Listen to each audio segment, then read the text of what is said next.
Muy buena tarde. En el marco del coloquio Suayet de Primavera 2025, les damos la bienvenida a la conferencia La pintura, la escultura y la literatura en la enseñanza de lenguas extranjeras, que será presentada por profesores de nuestra licenciatura y de los cuales dos laboran también en el Centro de Enseñanza de Idiomas de la FES Acatlán. Y en cada participación los iré presentando. Comenzaremos con Zulma Yanira Velázquez Cruz, quien es licenciada en comunicación con estudios de maestría en Historia del Arte por la UNAM y cuya titulación se encuentra en curso. Es profesora de francés como lengua extranjera por la UNAM, con experiencia en varios niveles educativos de México en el sistema CEP.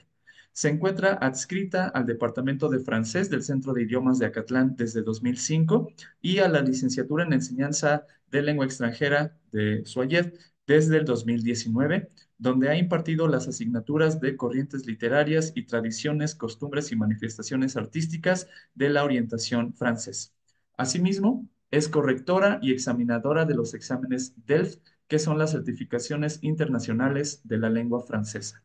Actualmente trabaja en los siguientes proyectos de investigación: modelo para una metodología de análisis literario para la enseñanza de lenguas extranjeras, plurilingüismo con la propuesta de un programa de lectura en intercomprensión en lenguas romances y el arte en la enseñanza del francés como lengua extranjera a través de pintoras mexicanas del siglo XX.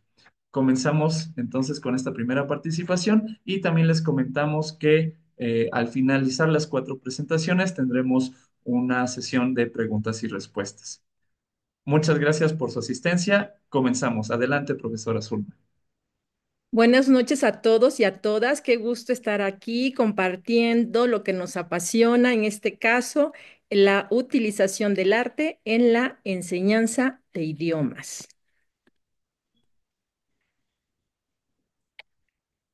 En esta conferencia abordaremos cómo se dan las intersecciones multidisciplinarias con ejemplos precisos para identificar las aportaciones artísticas, los momentos históricos y las estrategias didácticas en la enseñanza de lengua extranjera. A través de un recorrido artístico, mis colegas y yo presentaremos en primer lugar la pintura La libertad guiando al pueblo del francés Eugène Delacroix del siglo XIX a mi cargo. Acto seguido, Eduardo de la Paz Arroyo expondrá un análisis comparativo de Shakespeare y J.K. Rowling como íconos de la literatura inglesa. Enseguida, Andrea Lee presentará una unidad didáctica sobre la escultura con el tema Las Tres Gracias, de la Roma de principios del siglo XIX. Para finalizar, María Cristina nos invitará a conocer a dos escritoras mexicanas, Fernanda Melchor y Dalia de la Cerda, del siglo XXI. El arte en su entereza representa un punto de partida significativo en el estudio y aprendizaje de una lengua. Las manifestaciones artísticas como la escultura, la pintura, la literatura son expresiones que desarrollan un importante papel de mímesis de lo real y de la representación del sentir humano. Por lo tanto, es posible establecer ciertos itinerarios lingüísticos culturales para acompañar a los estudiantes hacia el descubrimiento de una obra de arte que le permita poner en práctica elementos lingüísticos a través de las diferentes actividades receptivas, como lo son las de recepción, las de producción, mediación y, claro, el desarrollo de la competencia intercultural. Esto lo proponemos en las asignaturas de tradiciones, costumbres y manifestaciones artísticas, corrientes literarias, narrativa hispanoamericana y enseñanza de los tipos de actividades discursivas de la licenciatura en enseñanza de lenguas a distancia, LICEL. Para iniciar, quiero comentar la frase del historiador Gombrich, quien definiría a este campo como un terreno fascinante y extraño. El arte, eso es. En este caso, la pintura. ¿Qué pasa cuando nos encontramos frente a una pintura? Las personas pueden sentirse atraídas, pueden manifestar cierto rechazo o simplemente no sentir nada. A menudo es la expresión de un personaje en el cuadro lo que hace que la pintura nos guste o nos disguste. El interés puede existir cuando comprenden con facilidad lo observado y ese interés se puede convertir en una emoción, principalmente cuando las imágenes expresan sentimientos evidentes e intensos. Uno de los principales obstáculos para disfrutar una obra es el temor a despojarnos de nuestras costumbres y prejuicios. No es fácil deshacerse de esas ideas preconcebidas, sobre todo cuando lo observado es abrumador o incomprensible. Los artistas, a través de sus obras, nos permiten percibir de una manera diferente la naturaleza, la historia, las personas, los objetos, las problemáticas globales o específicas de una región o las propias del artista. Si observamos cuidadosamente, una larga y atenta mirada puede convertirse en una extraordinaria experiencia, estableciendo una relación dialógica entre la obra y el observador.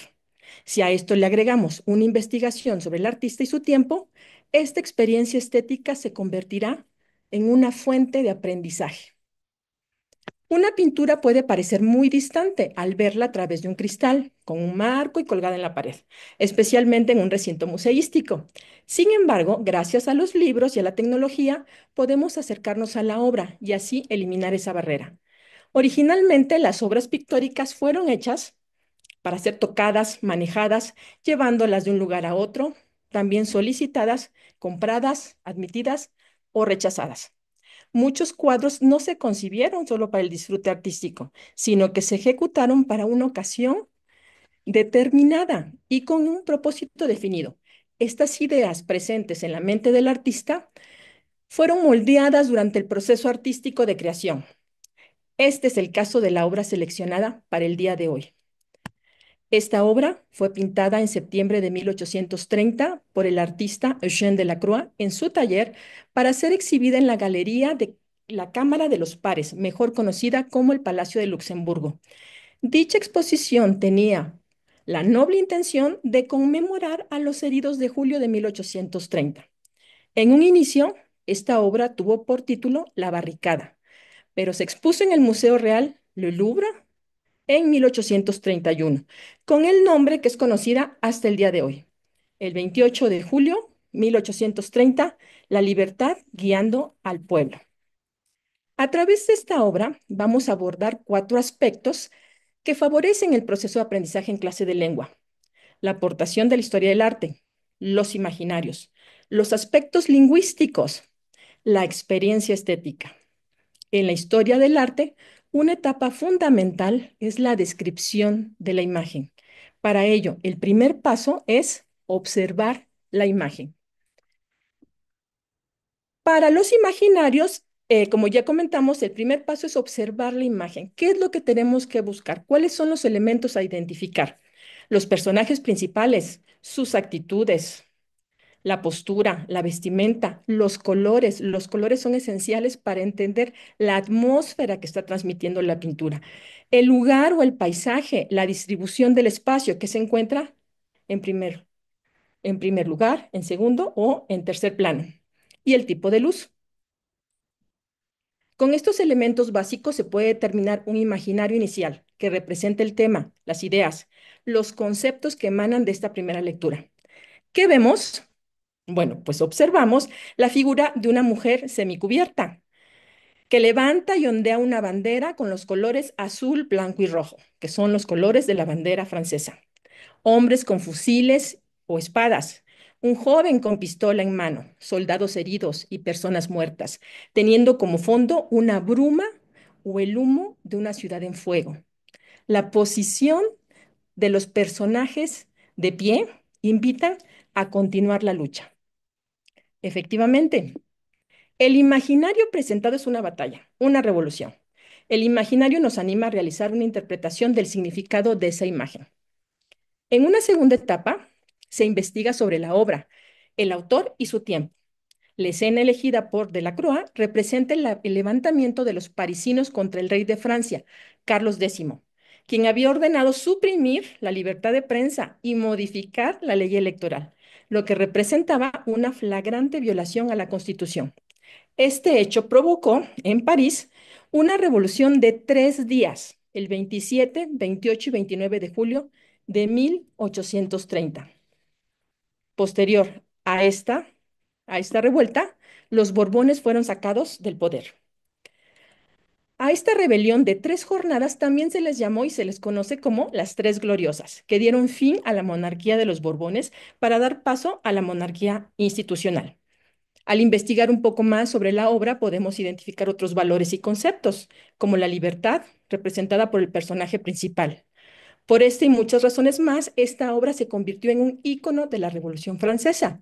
Pero todavía hay más, hay ciertos elementos que son rescatados en épocas recientes. Por ejemplo, el sombrero frigio, que es un sombrero característico de las revoluciones, de las rebeliones, fue utilizado el año pasado como mascota durante las Olimpiadas en Francia. Ahora, ¿cómo puedo incorporar una pintura en clase?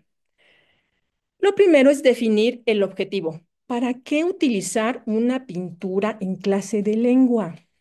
Un paso inicial es ubicar el nivel. Con base en el marco europeo de referencia para las lenguas, definir si la actividad será para alumnos principiantes, intermedios o avanzados. Así también el objetivo de la actividad, como actividad de introducción, para desarrollar una actividad discursiva, para presentar un aspecto lingüístico determinado o para el desarrollo de la competencia intercultural. Después hay que seleccionar la obra. Es mucho más fácil trabajar con pinturas figurativas, con el arte figurativo. ¿Por qué? Porque si logro reconocer, identificar ciertos elementos, me voy a sentir más a gusto y por lo tanto voy a poder tener más facilidad para expresar o para identificar algunos elementos. Sin embargo, también se puede utilizar el arte no figurativo, por ejemplo, en el arte contemporáneo. Solamente que si trabajamos el arte no figurativo, tendríamos que trabajar principalmente con conceptos y también con sentimientos. ¿Qué tipo de sensaciones, de sentimientos experimento al ver una obra contemporánea, sobre todo cuando no es arte figurativo? Después de seleccionar la obra, elaborar una unidad didáctica o un plan de clase. Y aquí, en esta etapa, se tiene que definir qué actividades discursivas se van a trabajar. Las de recepción, comprensión lectora y comprensión o comprensión oral, las de producción, producción lectora, producción escrita o producción oral, o la de mediación. ¿Alguna de estas o todas? Depende, todo esto es en función a los objetivos que el profesor se trace al inicio de la actividad. Y claro, en función a esta unidad didáctica, buscar los materiales. En el mundo del arte ya existe mucha información al respecto. Es más, tenemos algunos libros, algunos manuales en donde ya dan como cierto recorrido, cierta estratégica didáctica para poder abordar una obra de arte. Entonces, esto no es tan difícil. Más bien, lo que tendríamos que hacer es la elaboración de la unidad didáctica. Después de que ya tenemos los materiales, ya sea porque los busquemos o porque los elaboremos, el último paso es la evaluación, saber si esta actividad se va a evaluar, ¿sí? Si no se va a evaluar, queda nada más así, pero si deciden evaluarla, se requiere desarrollar los instrumentos de evaluación. Finalmente, la experiencia estética. Este es un proceso muy importante porque toca fibras, porque puede tocar emociones, puede despertar emociones, sensaciones. Después de realizar un breve análisis de una pintura, es mucho más sencillo tener una opinión al respecto, porque pasa por un proceso de reflexión. Y al compartir las opiniones sobre la obra, las respuestas van más allá del me gusta o no me gusta, sino que tenemos más elementos sobre lo que estamos viendo. Y claro, se puede experimentar. Al experimentarse algún tipo de sentimiento, esto es algo muy significativo en todo proceso de aprendizaje. Muy bien, con esto termino mi participación y doy paso a mi colega Eduardo de la Paz Arroyo, quien nos hablará sobre literatura.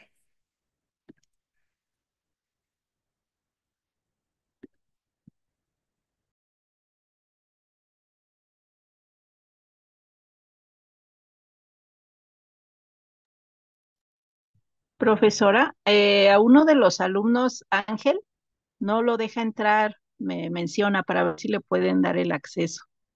A ver, lo vemos ahorita con el profesor Ismael. Sí, Listo, sí, ya se son les dio dos, ingreso a dos. los que faltan. Ujú. Ah, ok, gracias. Gracias, Gracias. profesor. Muy bien, a continuación, el profesor Eduardo de la Paz Arroyo. Sí, Muchas Gracias. gracias, profesora Zulma. Maestro Carlos, antes de cederle la palabra, me permito presentarlo. Carlos Eduardo Arroyo de La Paz, perdón, de La Paz Arroyo, es licenciado en enseñanza de inglés como lengua extranjera por la FESA Catlán. Estudió un Teacher's Diploma Course en angloamericano y un diplomado en enseñanza de español como lengua extranjera por la UAM. De 2005 a 2018 trabajó en Angloamericano Cuernavaca como profesor de inglés y coordinador académico. De julio de 2019 a la fecha, forma parte del cuerpo docente de la LICEL en la FESA Catlán. Ha sido miembro de Mextizo y presentado 4 talleres en las convenciones de 2008 a 2016. Fue seleccionado para presentar un póster en la Convención Internacional TISO 2010 en Boston, MA. Sus intereses académicos son la lingüística aplicada, procesos cognitivos en la adquisición de una segunda lengua y la inteligencia emocional en enseñanza de lenguas extranjeras. Su experiencia profesional ha corroborado que aprender una lengua extranjera va más allá del aspecto lingüístico, donde la pragmática, la competencia intercultural y los aspectos socioafectivos juegan un papel preponderante para el logro de los objetivos de aprendizaje. Adelante, maestro Carlos. Muchas gracias. Buenas tardes. Es un gusto poder compartir estos momentos con ustedes. Vamos a continuar con este recorrido de expresiones culturales en el aula de lenguas extranjeras. Y en lo personal quiero enfocarme en un aspecto que considero fundamental para conocer un poco acerca de la literatura inglesa. Eh, Voy a hablar de dos íconos de este país y me permito compartir pantalla. Vamos a empezar. Muy bien.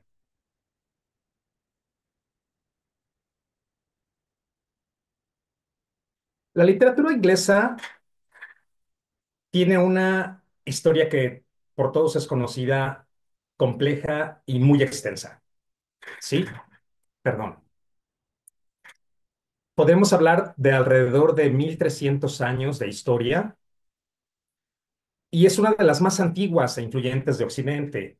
No podemos dejar de mencionar a autores como Jane Austen, Emily Bronte, Charles Dickens, George Orwell, por mencionar algunos. Pero aún en la actualidad sigue produciendo grandes obras y tenemos autores contemporáneos como Ian McEwan y Graham Swift. Ahora, ¿por qué vamos a incorporar a la literatura en la clase de lenguas extranjeras? Hay dos aspectos fundamentales que quiero mencionar. De acuerdo a Hanauer, los textos literarios van a provocar un involucramiento por parte de los aprendientes y se promoverá el desarrollo tanto cognitivo como emocional. Por otro lado, algo que nos ocupa en esta tarde son los aspectos culturales de la lengua meta que van a ser conocidos a través de la experiencia de la literatura. Como mencioné al principio, quiero enfocarme en este análisis, en esta revisión muy breve acerca de dos autores que considero fundamentales para entender la literatura inglesa. Por un lado tenemos a Shakespeare del siglo XVI y a J.K. Rowling de finales del siglo XX. Todos hemos escuchado hablar de Shakespeare.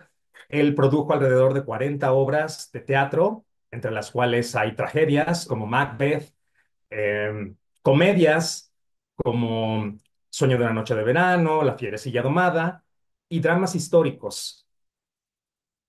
En cuanto a J.K. Rowling, es mundialmente conocida por la gran saga de Harry Potter, donde se exponen 7 novelas con tramas complejas y matizadas. A veces podríamos pensar, pero bueno, ¿cómo vamos a abordar a Shakespeare? quizá como docentes incluso nos puede llegar a parecer un tanto abrumador. Propongo 6 directrices muy puntuales para poder identificar de qué manera algunos extractos de las obras de este autor podrían ayudar a los estudiantes a desarrollar los siguientes puntos. Por un lado, tenemos el desarrollo de empatía y la comprensión de la diversidad. Es increíble que obras que fueron escritas hace más de 400 años sigan teniendo el día de hoy validez y hasta cierto punto encontramos muchas diferencias, pero a la vez similitudes en elementos comunes que, que definen la identidad de los seres humanos. Este es el segundo punto, porque finalmente los seres humanos de todas las épocas, de una o de otra manera, confluimos en algunos puntos.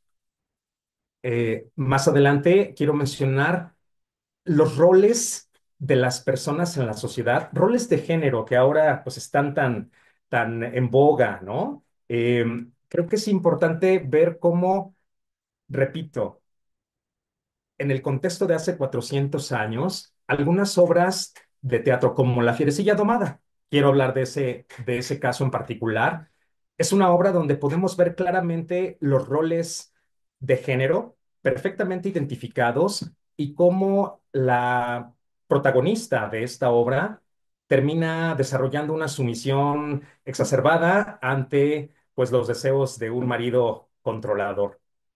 Lo escuchamos y a veces yo pienso, bueno, creo que eso no suena tan lejano como 400 años. Por otro lado, el tratamiento del poder es otro de los puntos que podemos abordar, sobre todo si trabajáramos con obras como Macbeth o Hamlet, donde precisamente los protagonistas tienen estos conflictos por un deseo exacerbado de alcanzar el poder, que finalmente los lleva a la destrucción de ellos mismos. Otro punto a mencionar es el libre albedrío.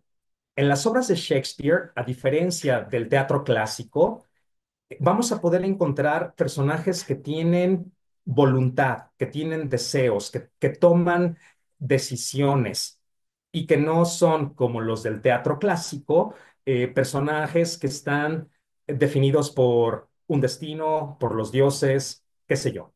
Ese es un aspecto muy importante a considerar. Continuamos finalmente con la búsqueda de sentido frente a la experiencia del dolor. Yo creo que esto se hila muy bien con la parte de empatía o el desarrollo de estas habilidades socioafectivas, porque de qué manera nos enfrentamos al duelo, a la pérdida, a situaciones en la vida que nos confrontan al dolor. El caso de Macbeth es un ejemplo fabuloso porque él se encuentra precisamente en esta disyuntiva ante la muerte de su padre bajo las manos de su propio tío. Pero ¿qué pasa respecto a J.K. Rowling? Bueno, podríamos hablar de manera muy extensa acerca de ella. Ha sido un fenómeno mundial. Eh, yo creo que sus libros han sido leídos y publicados, creo que en segundo lugar después de la Biblia, los libros de J.K. Rowling han sido publicados a nivel mundial. Ha sido un fenómeno sin precedentes. Son una mezcla de cuentos de hada, novelas de formación, y aquí precisamente quiero mencionar el viaje del héroe. ¿A qué me refiero con esto?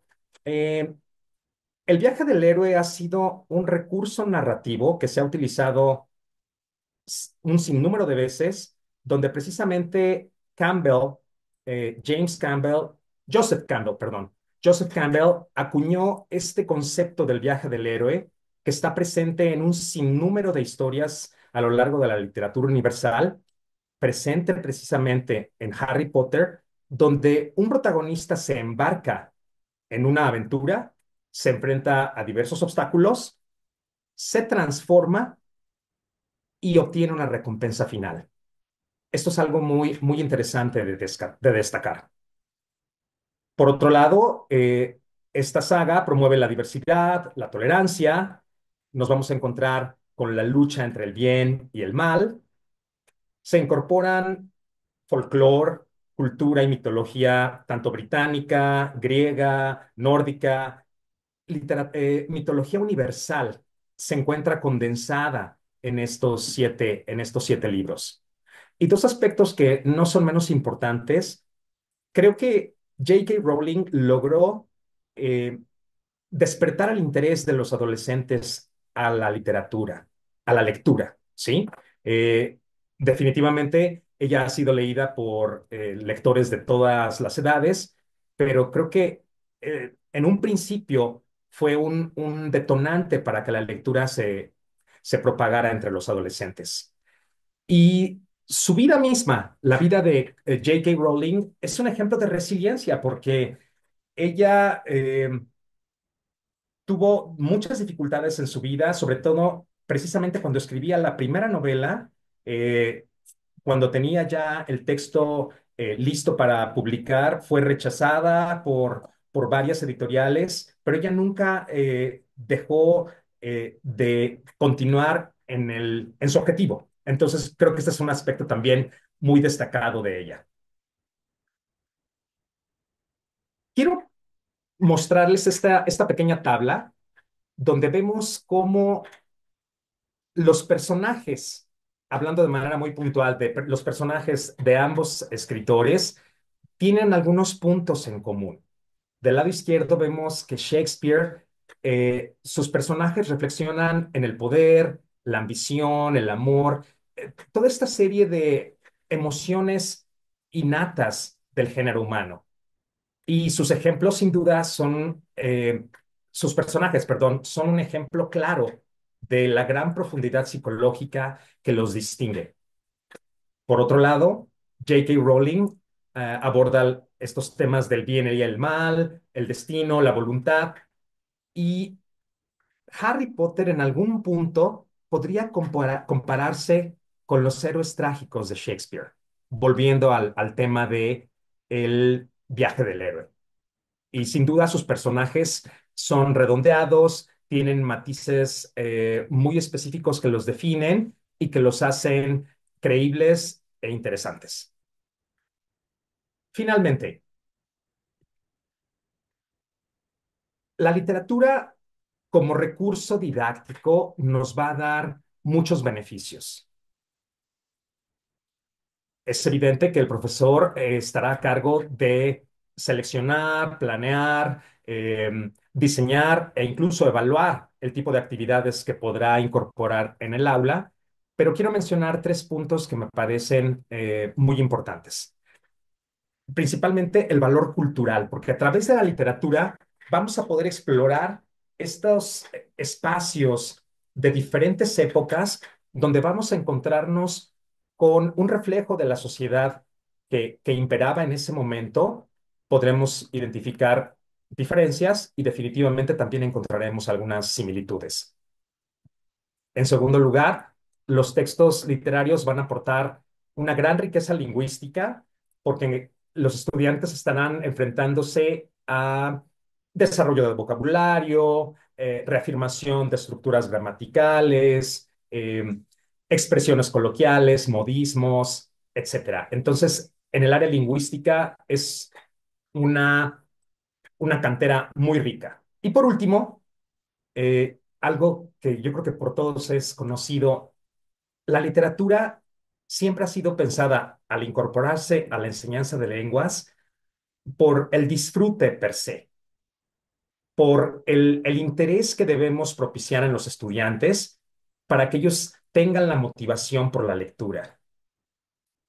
Si seleccionamos los textos adecuados, si encontramos las actividades propicias, seguramente vamos a poder hacer una incorporación intercultural en nuestras clases de lenguas. Por mi parte sería todo. Ahora cedo la palabra al profesor Andrea Ali. Gracias.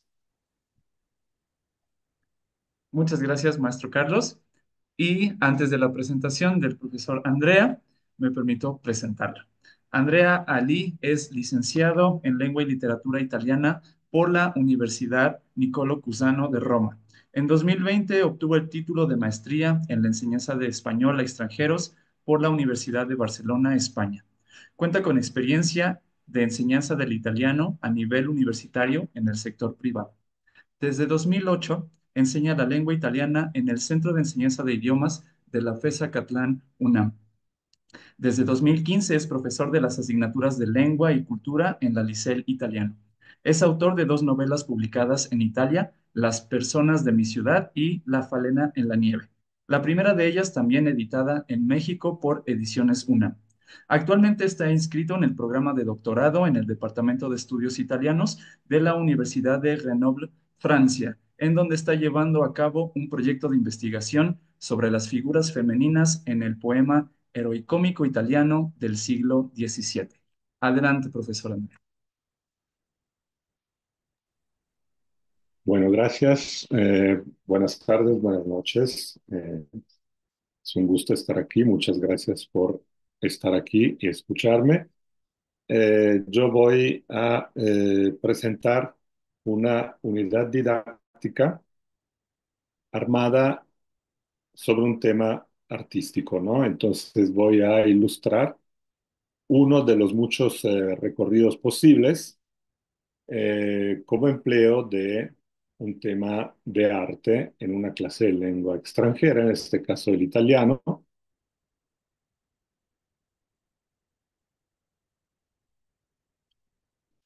Bueno, el tema, bueno, yo quisiera reconectarme a lo que mencionaba la profesora Zulma Velázquez, hablando de la experiencia estética, ¿no?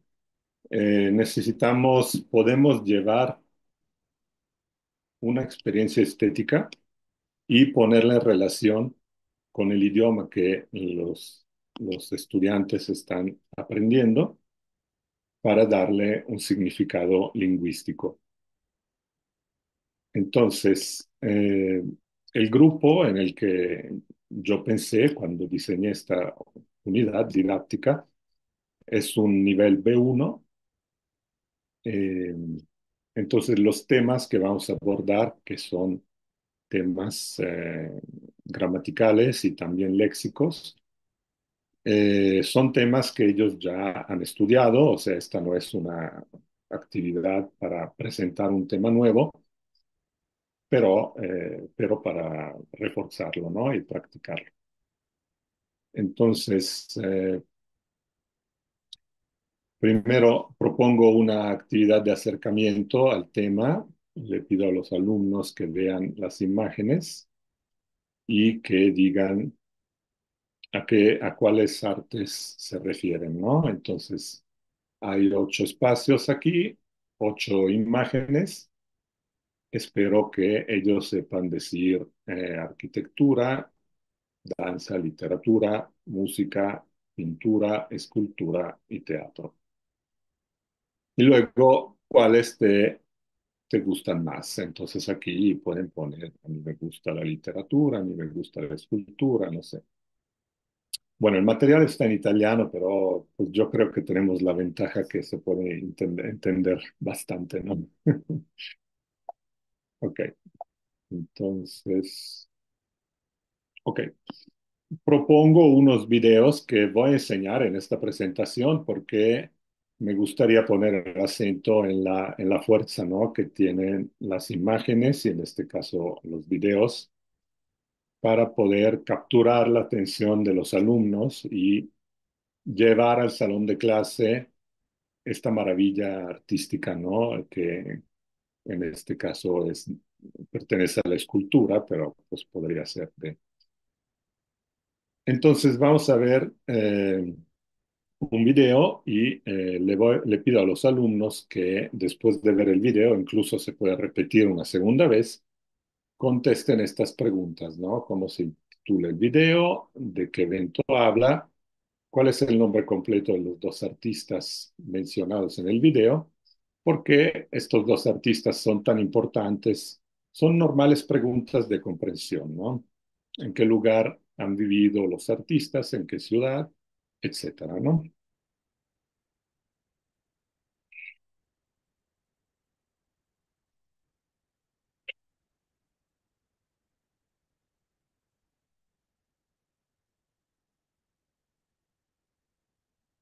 Questa è una storia di sfida e successo, di arte, bellezza e marmo.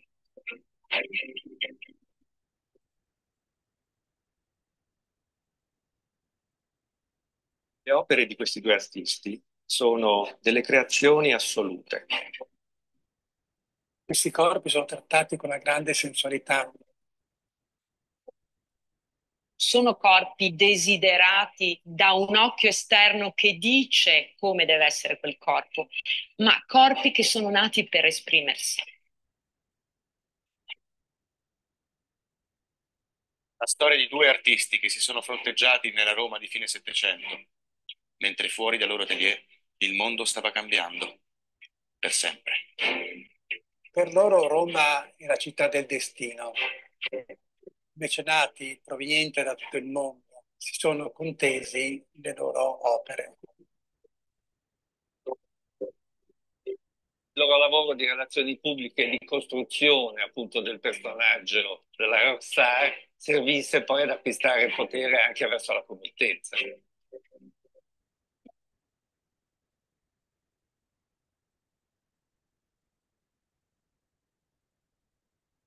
I padri della scultura moderna vengono presentati in tutta la loro grandezza in un dialogo mai mostrato prima.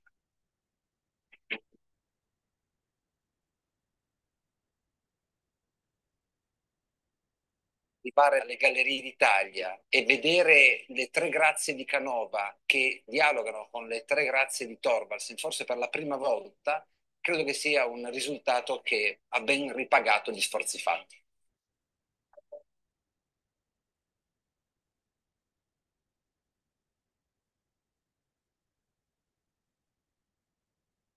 Quella di Antonio Canova e Bertel Thorvaldsen è l'avventura di due geni che hanno rivoluzionato la storia dell'arte, la scultura e l'idea stessa di bellezza.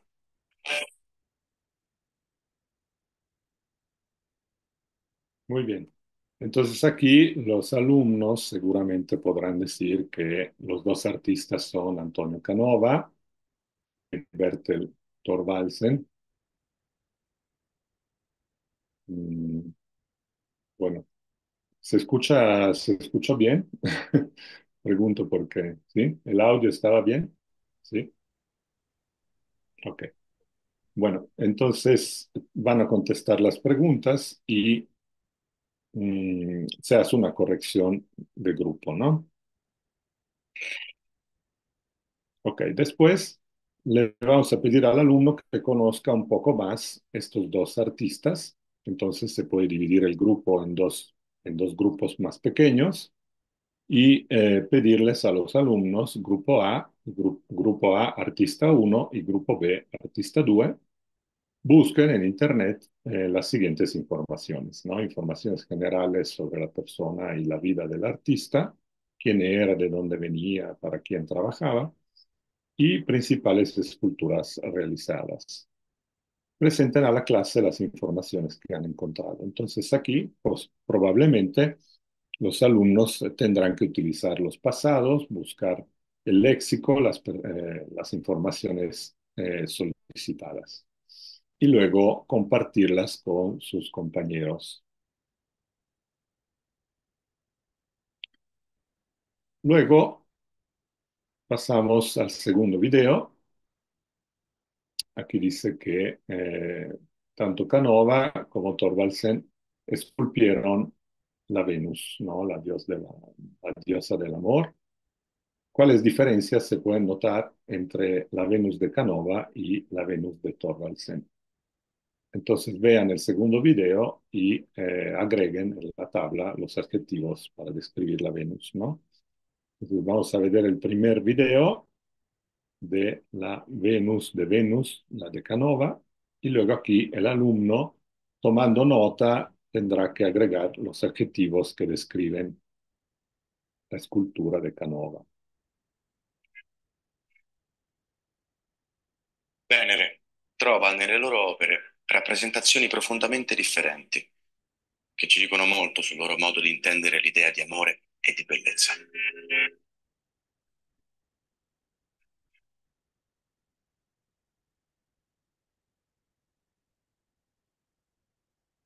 In questo capolavoro qui esposto, la Venere Hope, noi vediamo le forme di una bellezza esuberante, di una bellezza carnale, e quindi noi vediamo le dita delle mani affondare sulla carnosità del petto, per esempio, in questa figura. Thorvaldsen, al contrario, sembra aver pensato che l'attitudine di questa Venere, così terrena, umana in qualche modo, ledeva la dignità della dea. E quindi la figura di Thorvaldsen è composta in se stessa, mentre osserva il simbolo della propria bellezza, che è il pomo. Canova rappresentava una bellezza più florida, meno adolescente, più adulta, e a paragone invece della Venere di Thorvaldsen, quella di Canova appariva lasciva. La Venere di Thorvaldsen ha forme più pure e quindi nonostante siano dei nudi in qualche modo naturalistici, sono anche dei nudi casti.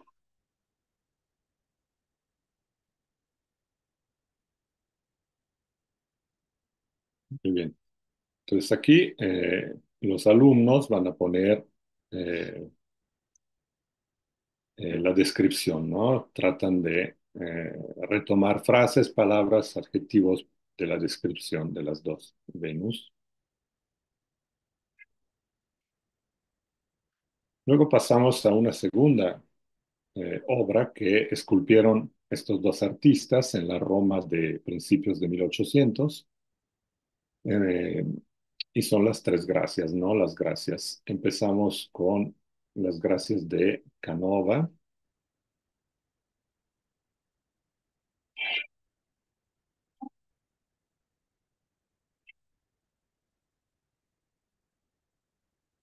Con le grazie Canova ha realizzato una delle sue sculture più belle e direi più sentite. Le grazie sono un po' l'emblema di tutto quello che Canova amava esaltare e rappresentare. Sono tre figure in movimento, si stanno abbracciando, c'è tutto un gioco di movimenti e di sguardi che si intrecciano, che Canova ha saputo presentare con grandissima mestria. È una di quelle opere in cui lui poi ha lavorato intensamente personalmente. Bisogna osservare la raffinatezza con cui lui ha saputo rendere, per esempio, alcuni dettagli come i capelli, i piedi, le mani che affondano nella carne.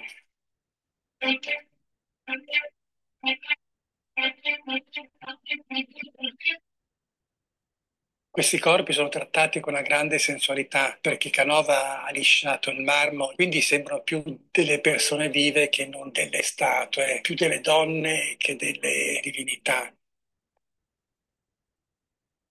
Ok.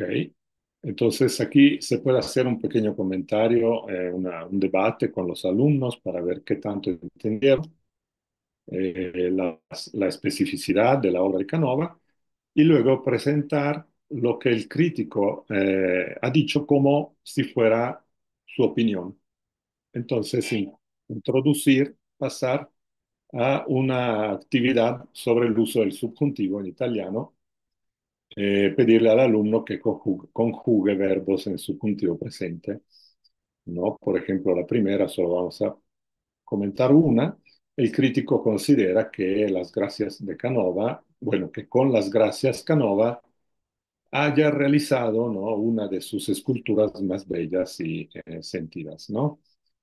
Las partes en negritas marcan, digamos, las expresiones que requieren en la subordinata el subjuntivo, ¿no? Entonces considera que las gracias sean el emblema, así se diría en italiano, ¿no? De todo lo que Canova amaba representar. Entonces los alumnos pueden contestar. Llenando los espacios, pueden hacerlo individualmente, en parejas, en grupos de tres o bien individualmente y luego confrontar con sus compañeros sus resultados, ¿no? Se repite la misma actividad con las gracias de Thorvaldsen.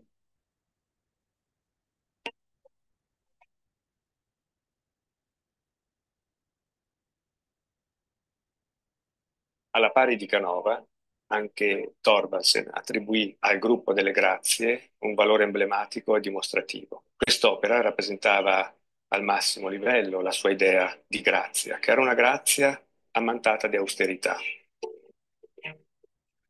Le grazie sono rappresentate assorte, meditative, in atteggiamento contemplativo, mentre ascoltano l'armonia prodotta da Cupido, che è il genio dell'armonia.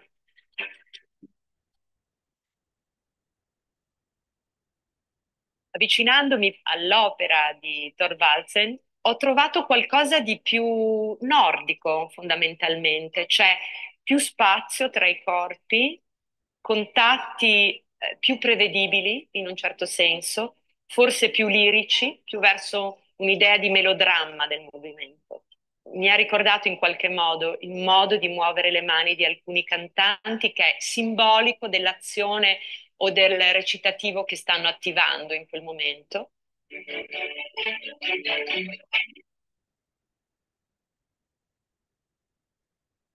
Bueno, pues lo interesante es que los dos artistas tienen su especificidad, ¿no? Entonces aquí también es importante que el alumno empiece a decidir cuál le gusta más, ¿no? De los dos artistas, porque Canova es más sensual, ¿no? Eh, más latino, podríamos decir, ¿no? Y Thorvaldsen, que es un artista que venía de Dinamarca, como dice la señora, es más nórdico, ¿no? Entonces, más clásico también, ¿no? En su representación. Bueno, pues aquí también le pedimos repetir la misma actividad. El crítico piensa que la de Thorvaldsen sea una idea de gracia austera. Se cree que las gracias mediten. Bueno, y finalmente, para concluir, le vamos a pedir al alumno que reflexione sobre todo lo que ha visto, que ha aprendido, que ha pensado, ¿no? Escriban un texto en el cual hacen una síntesis de las características, un síntesis de las características del estilo de Canova y de Thorvaldsen. Digan también cuál de los dos artistas les ha gustado más y por qué, ¿no? Traten de utilizar el subjuntivo. Entonces, los alumnos pueden decir, ¿no? Las obras de unos tienen estas características, las obras del otro estas otras. Eh, la que me ha gustado más es esta por estas razones, ¿no? Yo pienso que sean, ¿no? Considero que hayan sido, etcétera, ¿no? Tratando de utilizar el subjuntivo. Bueno, pues esta es mi propuesta. Espero que haya sido interesante para todos y estimulante la reflexión. Les agradezco, cedo la palabra a la maestra María Cristina Osorno, que nos hablará de literatura.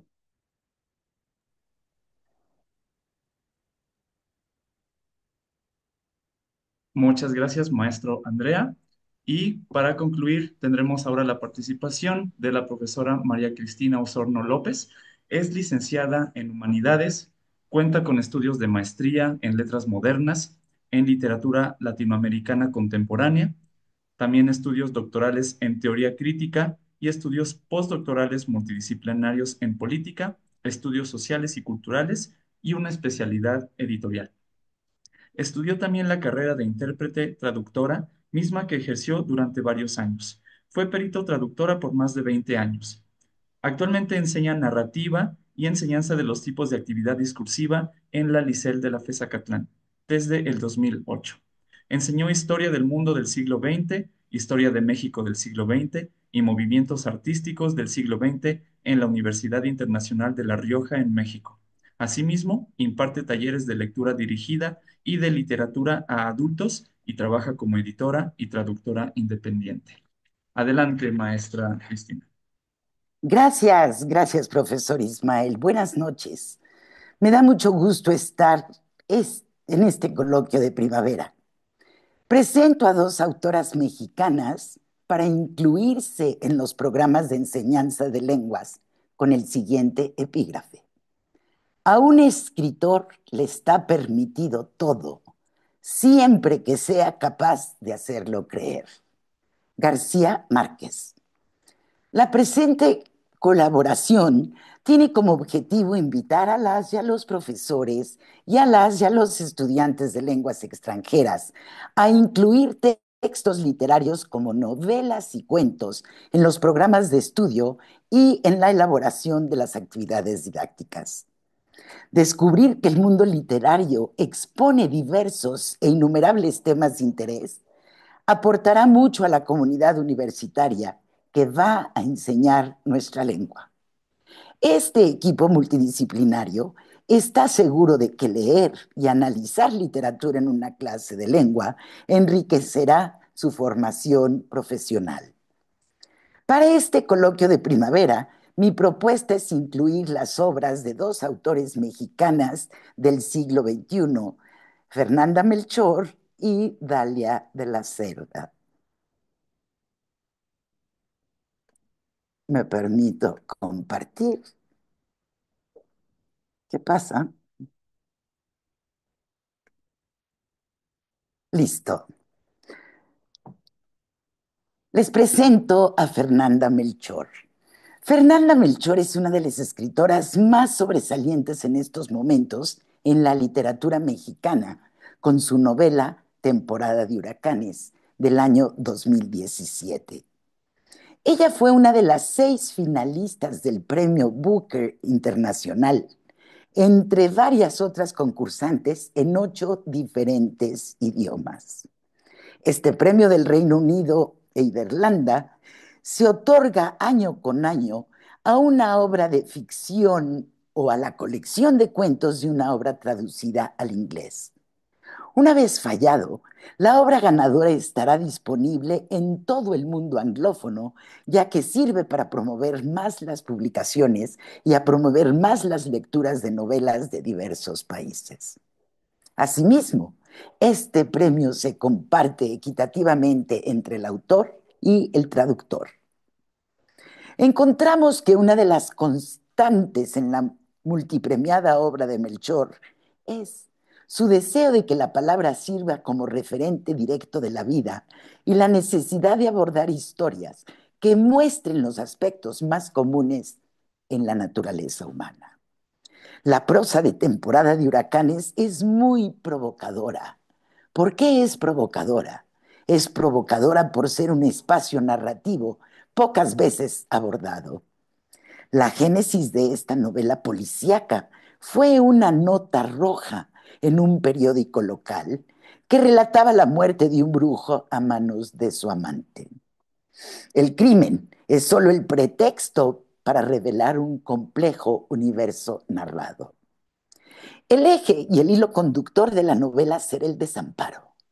El lector encontrará sin razones rudas y desgarradoras que subyacen en los actos más desesperadas de la barbarie pasional. Los personajes, un grupo marginado, son acosados por la miseria y el abandono. Violencia, relaciones de dominio, crudeza, indiferencia, desesperanza, desamparo, sexo, drogas, alcohol, brutalismo, todos en términos de un realismo crudo. Temporada de Huracanes está tejida por múltiples voces, que en un análisis literario se conoce como multivocidad. Cada capítulo menciona un personaje en específico. Se conoce su biografía, su historia, su carácter, su contexto. Esta obra presenta un hiperrealismo que es la corriente artística que reproduce algo como si fuera un fiel reflejo de la realidad. El papel del lenguaje es el aspecto más importante para lograr que el ambiente alcance dimensiones reales.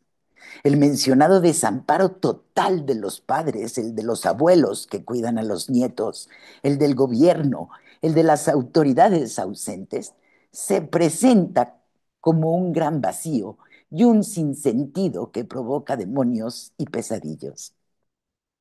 Como proponemos que la narrativa se incluya para la clase de lengua, el aprendiente aprenderá, mediante su comprensión lectora, aprenderá a reconocer el qué dice la obra y cómo lo dice el escritor en voz de sus narradores. ¿Qué tipo de lenguaje se emplea para poder distinguir el fluir psíquico de los personajes, la ambientación, un contexto histórico si lo hay, el tiempo, el espacio y entre todos los elementos aquellos necesarios para hacer un análisis literario? La autora confiere al lenguaje un poder mimético que logra capturar las nimiedades de la vida cotidiana, los sinuosos caminos del pensamiento, con la mayor minuciosidad al describir los aspectos de la vida diaria. El lenguaje es el mejor articulador de una historia. A través del lenguaje capturamos la reinvención de un espacio en una zona de México con mucha descripción de lugares inhabitables, llenos de miseria, de muerte, de sudor, de melancolía y de un calor endemoniado. Asimismo, el clima juega un papel preponderante, ya que está descrito lo más puntual y lo más preciso posible. Esta novela enfrenta al lector a las profundidades del alma humana. Él o la estudiante diferenciará y conocerá un vocabulario completamente nuevo que le ayudará mucho en la expresión oral, en la escritura, en la comprensión auditiva. El estilo propio de la autora da dimensiones reales a todo lo que se narra con tantas emociones fuertes y las historias que hacen ruido en situaciones indeseables. Vemos en la obra una sociedad mecanizada, vacía y sin sentido. Considero importante que un estudiante o una estudiante de español con un alto dominio del aprendizaje de una lengua, un B2, C1, C2, conforme al marco común europeo de referencia, conozca qué literatura se está produciendo en la lengua que está aprendiendo. Las y los alumnos aprenderán a aplicar el lenguaje en todas sus expresiones, a manejar los recursos, a manejar las figuras retóricas, unas nuevas y otras que ya conoce. El pensamiento crítico aflorará al momento de abordar y analizar la obra. Todo lo anterior mediante una actividad didáctica, por supuesto. Los invito a leer esta obra. A continuación, les presento la primera obra de Dalia de la Cerda, Perras de Reserva, que está conformada por 13 cuentos. Esta obra fue ganadora del Premio Nacional de Cuento Joven Comala en el año 2019. ¿El cuento? El cuento es uno de los subgéneros narrativos muy aceptado y muy adecuado para incluirse en los programas de enseñanza de lenguas. Un cuento, ustedes saben, es una narración breve basada en hechos reales o ficticios, en el cual un grupo de personajes desarrolla una trama aparentemente sencilla.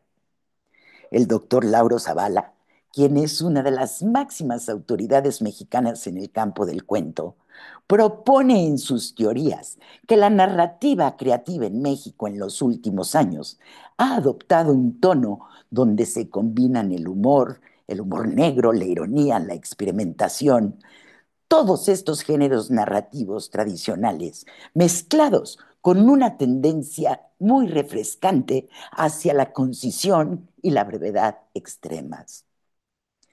En el caso de los cuentos Perros de Reserva, las protagonistas son todas mujeres que narran en primera persona.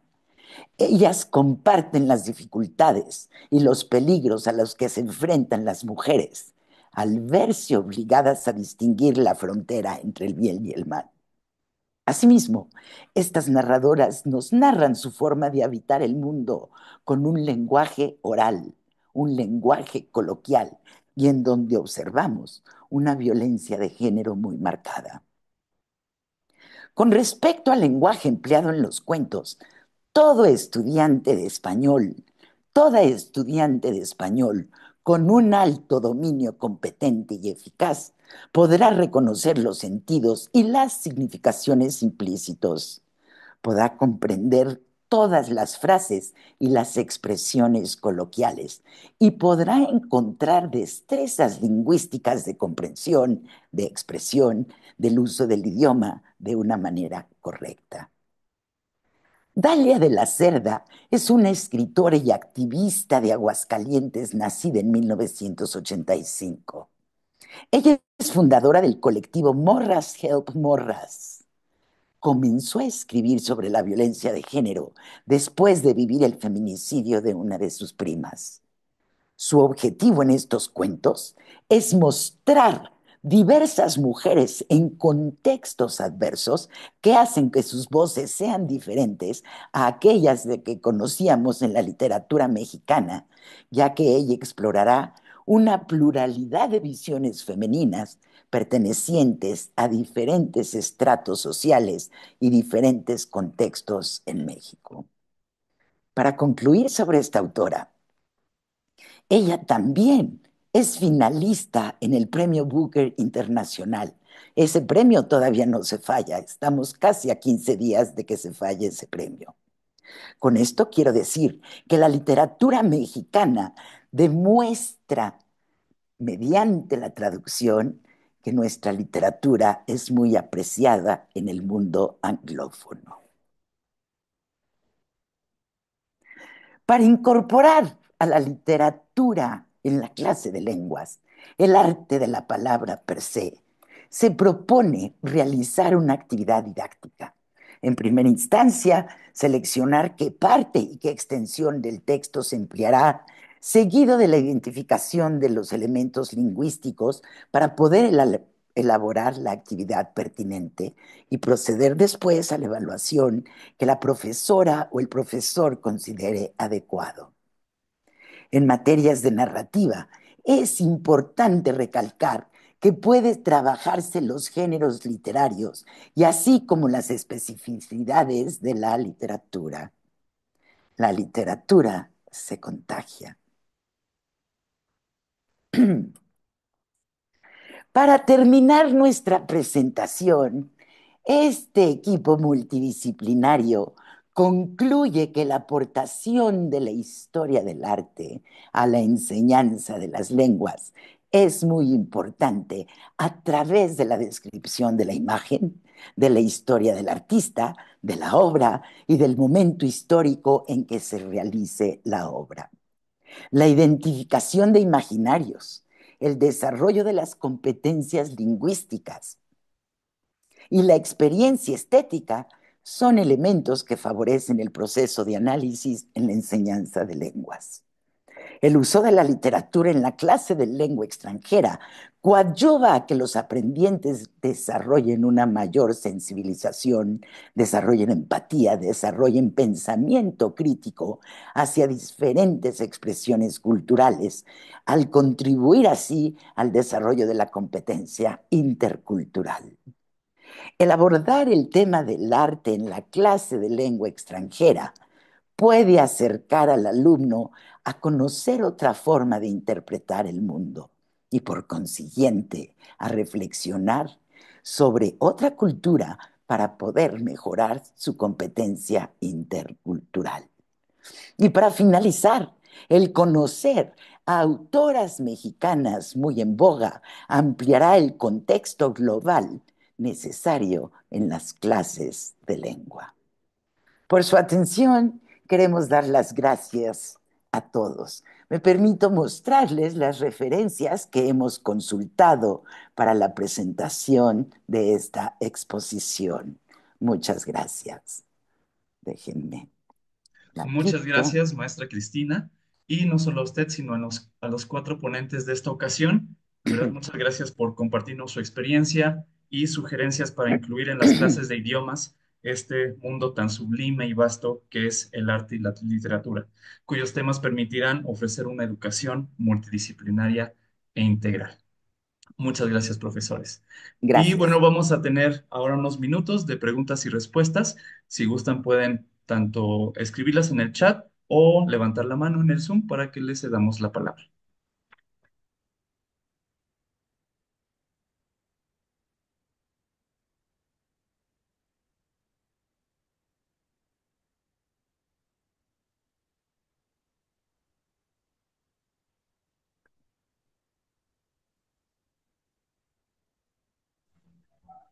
Maestra Gloria, adelante. Pues más que una pregunta, es es un comentario. Fue muy interesante sus exposiciones, pero yo creo que quisieron abarcar algo muy grande en muy poquito tiempo. Habría sido maravilloso que tuviera cada uno una hora para exponer su propuesta, porque como que quedó muy compactado, entonces es muy interesante, pero al mismo tiempo muy abrumador, ¿no? Lo que sí queda muy claro es que efectivamente el arte puede ser eh, digamos, un punto de partida, ¿no? No solo para enseñar contenidos de cultura, sino para practicar el uso de la lengua y para motivar la reflexión intercultural. Eso sí queda muy claro en las 4 exposiciones, pero habría sido lindo que tuvieran una hora cada uno para exponer su tema. Muchas gracias, maestra Gloria. Sí tenemos una pregunta aquí en el chat del profesor Rosendo. ¿En qué niveles se aplican estas actividades de literatura? Lo pregunto porque el análisis literario o cultural tiene sus complejidades.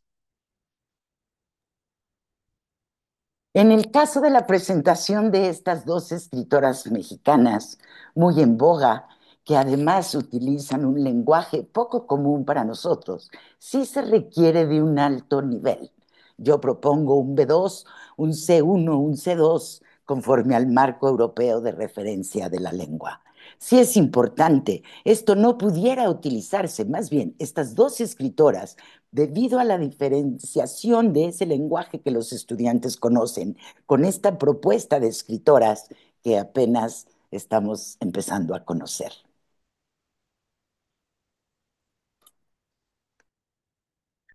Muchas gracias. María Flores, adelante.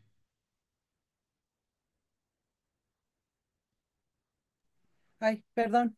Quería preguntar cuáles serían los instrumentos de evaluación en caso de las obras de arte de la pintura. O sea, cuáles son los instrumentos de evaluación que utilizan para los alumnos. Sí, claro. Claro que sí, Mari, yo puedo, profesora Mari, puedo responder a esa pregunta, pero antes sí me gustaría decirle a la doctora, a la maestra Gloria de la Garza, que efectivamente es una prueba, es una muestra de lo que podemos trabajar y sí, seguramente armaremos algún curso o taller para trabajar cada una de estas manifestaciones artísticas, pero en este momento nada más era mostrar, ¿no? Mostrar algo con la intención, pues, de motivarlos a que puedan incorporar alguna de estas actividades al salón de clases. Ahora, en cuanto a la pregunta de la profesora Mari Flores, sí, en el caso de la pintura, un paso básico es un modelo de análisis a partir de la descripción. Es decir, se tiene que tener primero una descripción, un modelo en donde se vaya preguntando o donde los alumnos vayan respondiendo cuáles son los personajes, cuáles son los elementos que observan en la imagen. Ahí sí depende del nivel, claro. Por ejemplo, si es un nivel inicial, un A1, un A2, nos podemos quedar nada más en ese modelo. Describir la imagen a partir de una estructura, un formato, sí, un modelo guía que ellos puedan completar. Y también en función a los objetivos de la actividad didáctica. Recordemos que cuando hacemos una actividad didáctica siempre tenemos en mente qué es lo que queremos alcanzar, qué es lo que quiero desarrollar con los alumnos. Solamente adquisición de léxico, solamente competencia intercultural o diferentes actividades receptivas entre sí. Entonces, ahí la evaluación ya también sería una segunda parte, un segundo documento para preguntar esos aspectos específicos de la lengua. Pero algo indispensable es un modelo de análisis, una estructura para identificar los elementos de la obra, es decir, para describir la obra, que es el paso inicial. Muchas gracias, profesora Zulma. Y también aquí Gracias. juntamos dos preguntas. Quieren saber si la obra de Eugène Delacroix es del periodo romanticismo europeo. Y también la otra pregunta, especialmente dirigida para la profesora Zulma y profesora Andrea, ¿han encontrado reticencia o dificultad por parte de los estudiantes al acercarse a la pintura y la escultura? Sí, efectivamente, sí, porque durante mucho tiempo el arte en general, no solamente la pintura, era como un ámbito exclusivo de una élite. No todos tenían acceso a estas manifestaciones artísticas. O sea, eso es lo que se piensa. Entonces, sí, en un primer paso, sí hay reticencia, sí, eso sí es una realidad, porque temen no entender la obra. Recordemos que durante muchos siglos se manejaba el concepto de la estética, ¿sí? Entonces, alguien que no sabía, por ejemplo, la cuestión de los movimientos artísticos, los estilos artísticos, se sentía limitado y creía que no podía tener ese acercamiento a la obra de arte. Ahora, sí, claro, se manejan estéticas, pero ya desde un punto de vista de imaginarios, de conceptos, de ideas, ¿sí? Y algo muy importante es la experiencia estética. Ya no dialogamos con la obra para descubrir de qué estilo arquitectónico es o estilo artístico es, eh, para descubrir fechas, no, más bien es para ver qué es lo que la obra nos transmite a partir de todos los elementos que el artista representa en la imagen, ¿sí? Entonces la experiencia estética es muy importante, ya se maneja sobre ese aspecto, más que sobre el estilo específico, artístico de la obra, ¿sí? Bueno, yo también puedo agregar algo. Pues yo utilicé esta unidad didáctica, digamos, estas actividades ahí en Zacatlán, ¿no? Trabajo en el centro de idiomas y en general no he notado reticencia. Lo que me ha impactado fue una vez cuando llevé esta actividad a nivel bachillerato en una institución particular donde he trabajado por un periodo de tiempo. Entonces, con alumnos de entre 14 y 16 años, digamos, ese grupo tenían alrededor de 15 años, y pues yo los veía como muy atentos, ¿no? Porque digamos que sí es un reto a veces, ¿no? Tratar de capturar la atención de adolescentes. Entonces, sí, yo creo que eso también se reconecta un poco a lo que comentaba la profesora Zulma, ¿no? Que los videos o, bueno, la explicación de los expertos te permite entender, ¿no? La obra de arte. Entonces eso te abre puertas, ¿no? Como para tener más interés, ¿no? Que es lo más importante, ¿no? Porque justamente si uno se pone enfrente de una pintura o de una escultura y no es un experto, dice, ah, pues sí, qué bonita, ¿no? Pero si tienes a una persona que te explica por qué, ¿no? Es bonita y cuál era el significado en su época o cuáles son las interpretaciones, ¿no? En la actualidad, pues te permite, pues comprender más y eso despierta el interés. Entonces, en general, no, o sea, he tenido experiencias muy positivas, ¿no? Ujú. Y una pregunta también relacionada con esto que ya se está comentando, ¿qué es lo que más les ha funcionado para acercar a un alumno que no tiene interés en estas manifestaciones artísticas? También si la maestra Cristina y el maestro Carlos tienen alguna opinión, adelante. Sí, creo que, bueno, nosotros estamos planteando solamente tres, me parece, ¿no? Tres disciplinas artísticas, pero sabemos que el arte es muy variada. Entonces, el arte, solamente como decía la profesora Zulma, esto fue una muestra de algunas actividades que pueden incorporarse. Definitivamente, bueno, está la música, la pintura, la danza, no sé, yo creo que hay un bagaje muy extenso y definitivamente debemos primero que nada identificar cuáles son las necesidades, los intereses, lo que le apasiona a los estudiantes. Y de esa manera podríamos engancharlos para que se interesen más por la lengua meta. O sea, no significa que ahora todos vamos a ver escultura, ¿no? Porque a lo mejor en este grupo no sea la mejor opción. Creo que siempre hay que tener esa flexibilidad de escoger el material adecuado, dependiendo, en función siempre de las necesidades y los intereses de los aprendientes.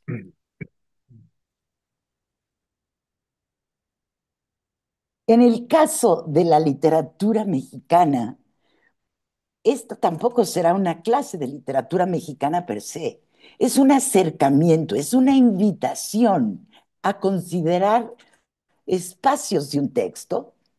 Más adelante será un cuento más largo, más adelante será una novela, en el cual puedan ir incrementando su lenguaje, su vocabulario. Todo eso es necesario. Primero que nada, tenemos que invitarlos a leer. Si fuera una clase de literatura, como por aquí alguien nos hizo la pregunta, el profesor Rosendo, si mal no recuerdo, si fuera una clase de literatura, necesitaríamos otros elementos que requieren de mucha reflexión, de un análisis hermenéutico para poder hacer y proceder a un análisis literario, un análisis y un acercamiento a una obra. Pero en el caso de estas sesiones, sabemos que todos los estudiantes tienen muchísimos y diferentes formas de actuar, formas de ser, intereses. Tenemos que ir buscando, pero podemos incluir estos espacios de estos textos y poco a poco ir aumentando su interés en la lectura para poner capítulos completos, para poner toda la obra quizás para el examen final, un ensayo. En fin, son muchas las herramientas de las que disponemos para que se puedan utilizar en clase los textos literarios. A mí me gustaría añadir algo, si me lo permiten. Adelante. En una clase también de inglés, trabajamos con conceptos, con ideas, descripciones de pinturas, por ejemplo, ¿no? Pero después de esa sección del curso, de hecho, hicimos una visita a un museo, ¿no? Para poderlo realizar de manera real, ¿no? Y en una ocasión incluso no solamente fuimos a la exposición, sino fuimos a un concierto de piano y canto antes de la exposición, ¿no? Y entonces creo que eso ayuda mucho, llevarlo a la práctica real o al mundo real y pues no solamente decirle al alumno, ve al museo, ¿no? Sino antes ofrecerle todas estas herramientas que ya nos explicaron los profesores y cuando uno tiene pues esa información para poder analizar, aunque sea de una manera básica, una obra, se disfruta mejor. Y también fue muy curioso que alumnos de ese grupo nunca habían ido a un concierto de piano y ya son alumnos de universidad, ¿no? Entonces, puede ser que muchos de nuestros alumnos, tal vez no es que no les guste, no están empapados o no están relacionados, no conocen ese mundo. Entonces, si además de lo que hacemos en clase, les pedimos que también lo experimenten en la vida real, creo que puede ser incluso, pues, todavía más significativo. Gracias por permitirme el comentario. Y ahora le cedemos la palabra a la doctora Yolanda López. Adelante. Hola, buenas noches. Espero que me oigan porque estoy mala de la garganta. En primer lugar, los felicito mucho porque abordaron un tema que es muy importante y que se trabaja poco, me parece. Yo he trabajado más con la literatura y me parece que se puede emplear desde los primeros niveles. No tiene que ser, como decía ahora la maestra Cristina Osorno, una clase de literatura en donde se vea a fondo la retórica. No, el chiste es, una de las cosas que decía la maestra Zulma, es el goce estético. Entonces, aún desde los primeros niveles, se pueden trabajar textos muy cortos, pero que pueden ser muy significativos, que pueden tener equivalentes con la literatura mexicana o con otras experiencias artísticas.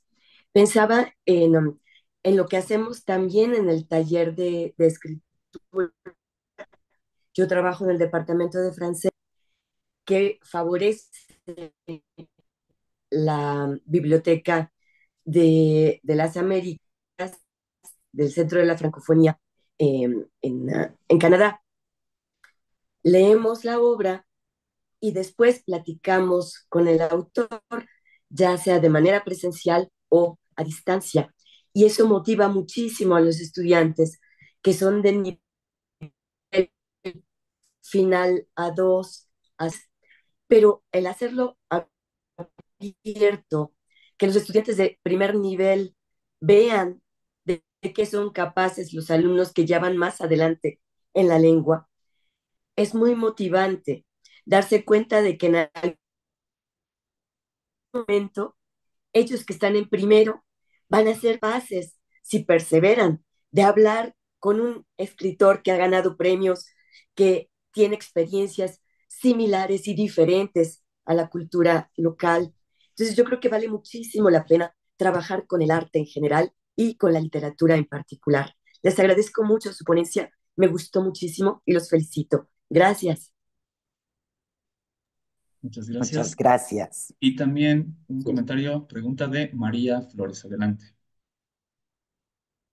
Sí, lo que pasa es que, bueno, el profesor Eduardo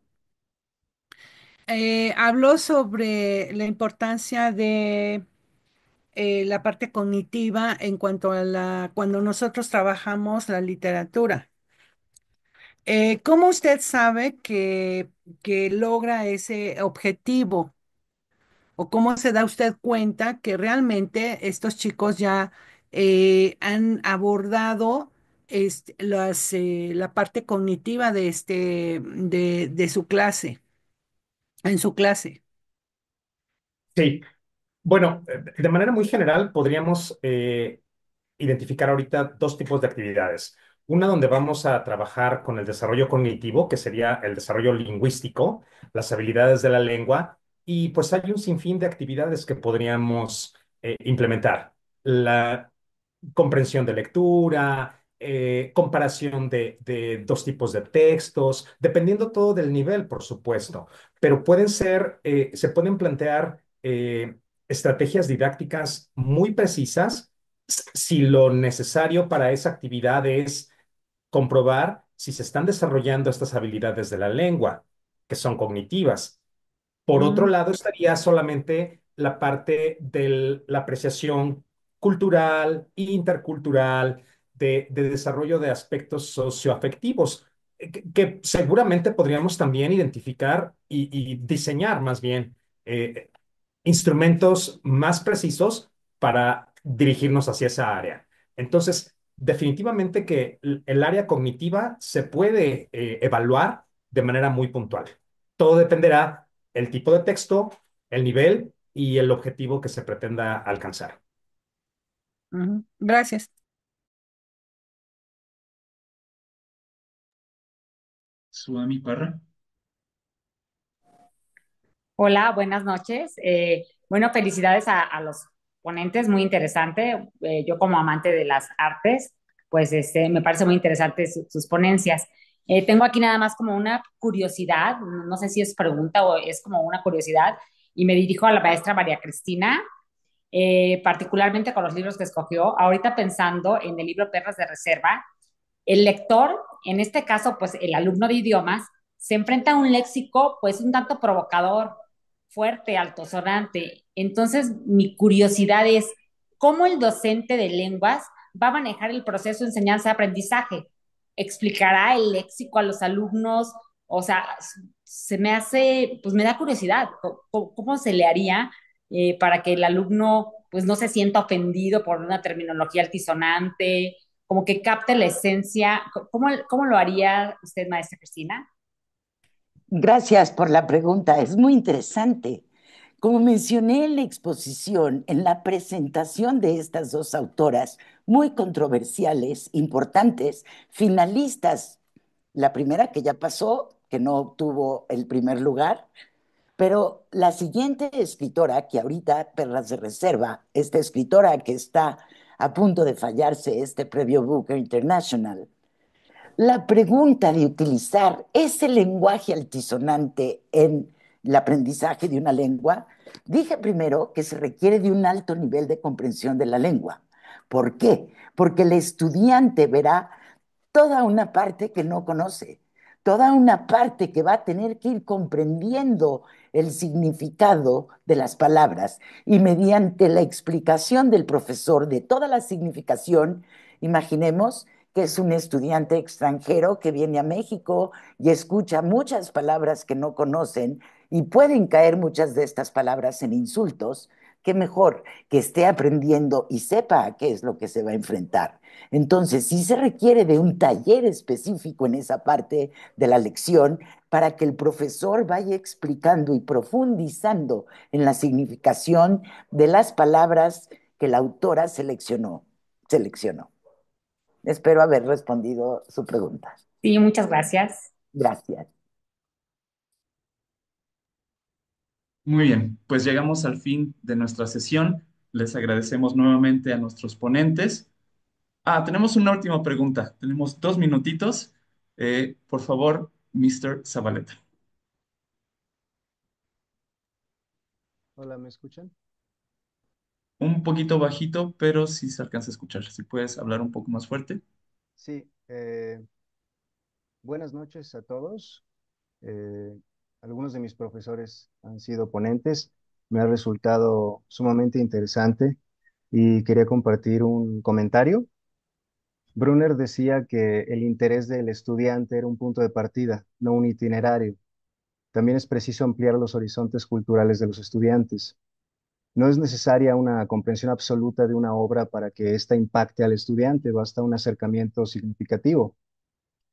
Desde una perspectiva constructivista, el problema no son los materiales auténticos, sino la actividad que se realizará con ellos. Es la actividad la que se ajusta al nivel de los estudiantes. Por otra parte, los materiales auténticos motivan, tal como lo ha señalado el profesor Ismael Centeno y la profesora Zulma. El profesor Carlos Eduardo mencionó Macbeth, una obra fascinante que puede llegar a manos de los estudiantes, por ejemplo, bajo la forma de un cómic. Esto crea un mayor interés en los adolescentes. Y pues considero que un concepto fundamental a considerar también es el de andamiaje, los elementos que le damos al estudiante para que éste pueda ir avanzando, como por ejemplo en la presentación eh, del profesor Andrea Ali, probablemente un andamiaje sería dar a los estudiantes algunos, se le llaman starters o pequeñas frases con los cuales puedan empezar a escribir en lugar de enfrentarse, por ejemplo, al espacio en blanco de la página, tal vez algunos frases, ¿no? Para ir armando pues sus textos. Ese sería mi comentario y muchas gracias. Ha sido muy enriquecedor. Muchísimas Gracias. gracias Gracias. por las participaciones también de nuestra audiencia, por supuesto de nuestros ponentes. Así que esperamos que hayan disfrutado estas sesiones de nuestro coloquio Soyet de Primavera 2025. Que pasen una excelente noche. Hasta luego. Muchas gracias. Gracias. Hasta Buenas luego. noches a Gracias a todos. todos. Buenas Buenas noches. noches. Buenas noches. Buenas noches.